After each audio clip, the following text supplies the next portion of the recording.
If before talking about the ego as an energy complex place that every state of consciousness reached the previous compound tends to dissolve, allowing an amalgam, why not say a union, between the ego and consciousness, many called moral conscience, that is, when there is no more distinction between what we are and what we have as moral values, when we become our consciousness.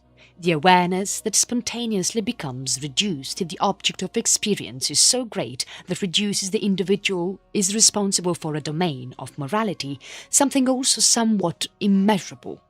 We understand why any action practiced by the subject cannot be judged as created, but as something resulting from a concept devoid of measurement expectations.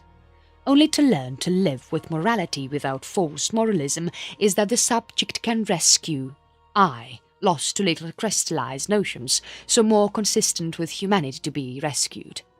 More objective and detailed way, it seems that during the process of individuation, the ego, which until then was configured as a node, a condensed and therefore reliable, tend to lose and gain energy, as well as with electrons when they interact each other and emit radiation. However, this will only occur if the energy present in the load vector is equivalent, have the same charge, but with spin otherwise, to charge the involved energy node to be dissolved.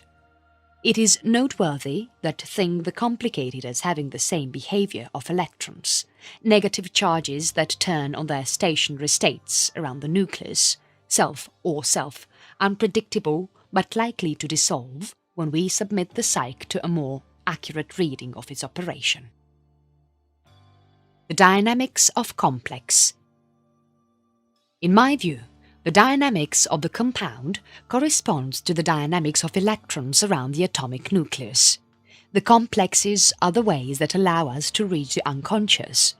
The royal road that leads to the unconscious, however, are not dreams, as Freud thought, but compound, responsible for thoughts and symptoms. Complexly refers to the affect-laden ideas groupings are autonomous and have their functioning and memory. The psyche can be addressed as a complex constellation, and that they have a wonderful content. The complex is the image of a particular psychic state of high emotional charge, and, moreover, incompatible with the provisions and usual situations of consciousness. This picture is endowed with great inner consistency, has its own full, and enjoys a relatively high degree of autonomy. The image is subject to the control of the provisions of consciousness to a limited extent, and therefore behave in the sphere of knowledge as a foreign body and life animated. Only the knowledge of this group of affective ideas by conscience does not guarantee that it ceases to disturb the functioning of the psyche, but it can be said that awareness is the first step for the redistribution of psychic energy in it. When this energy compound of incarceration is released, it can flow and be distributed toward new content in search of a psychological balance.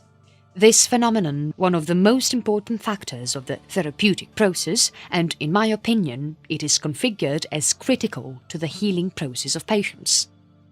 Once the ego has become the subject of consciousness itself, the tension forces, ratio of quanta with other quanta dynamic, does not cease to exist, only this time the transcendent function will be constituted in the conflict between the ego and the unconscious as a constituent of the second stage of the process in order to achieve the self, the sum total of the conscious and unconscious contents, or, according to Nietzsche, when the individual becomes what it is.